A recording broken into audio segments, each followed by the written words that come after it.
m'appelle Willy. J'ai une friterie dans un petit village pas loin de Moine-la-Leu. Ça a démarré il y a une bonne dizaine d'années.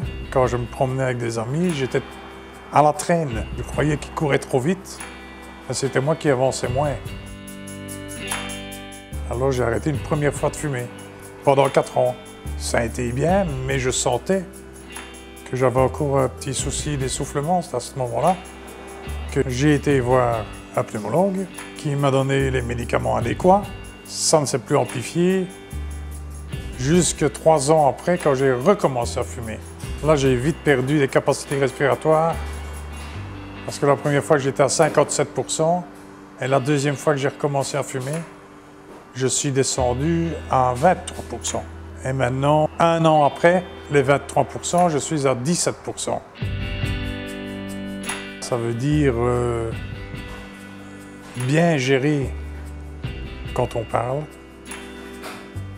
quand on bouge, quand on travaille, quand on marche. Il faut gérer sa respiration, pas s'étouffer. Je sais travailler avec ce que j'ai, mais je ne sais pas parler en même temps, ou très peu. Mais je ne sais pas tenir une conversation. C'est l'un ou c'est l'autre, mais je ne sais plus faire les deux. Ça, c'est le gros handicap de l'emphysème à très haut pourcentage. Je suis lié à la machine à oxygène, sauf pour faire quelques courses où j'ai un appareil portable, mais qui n'est pas aussi efficace. Je vais jamais, toujours accompagné. Des fois, ça m'arrive en travaillant, je ne fais pas attention, il y a un tuyau se détache, ça dure 3-4 minutes, je commence à respirer comme un poisson. Ouais. C'est affolant, hein? Oui, ça dépend de la machine. 24 heures sur 24, je l'ai. Et ma vie était ainsi jusqu'à ce que je sois opéré. J'ai dû maigrir énormément. J'ai rendez-vous dans une semaine à l'hôpital pour voir si je peux être sur une liste. Normalement, oui, comme tous mes examens sont très bien. Je suis un bon receveur. Il n'y avait que mon poids qui laisse à désirer. J'ai perdu mes kilos, donc j'espère très fort être sur la liste. Il faut être très, très positif. Il faut avoir envie de guérir. Il faut avoir envie de se soigner. Même si c'est dur, il y a toujours un espoir quelque part et il faut prendre sa chance jusqu'au bout.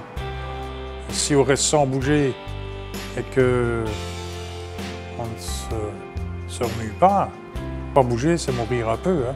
Pour mes filles, je dois bouger. J'ai une petite fille, je veux aller nager avec, je veux aller promener avec. Elle me demande pour aller promener, mais c'est pas possible maintenant. Hein. La famille aide beaucoup. Les amis, les clients. Les clients, je dois répéter mon histoire 5 fois par jour. C'est pour quand l'opération, c'est pour quand la visite. Tout le monde s'intéresse, c'est très motivant. J'ai beaucoup de chance d'avoir la force de me battre. Un qui aime bien la pêche, il va s'axer sur la pêche et dit « Moi, je veux aller pêcher. » Moi, je suis un pêcheur aussi. Je me réjouis d'être guéri pour retourner à la pêche. Ça trotte dans ma tête tout ce que j'ai envie de faire, où je veux aller, tout ce que je veux faire, ça trotte dans ma tête. Qu'est-ce que je vais bouger? Qu'est-ce que je vais bouger?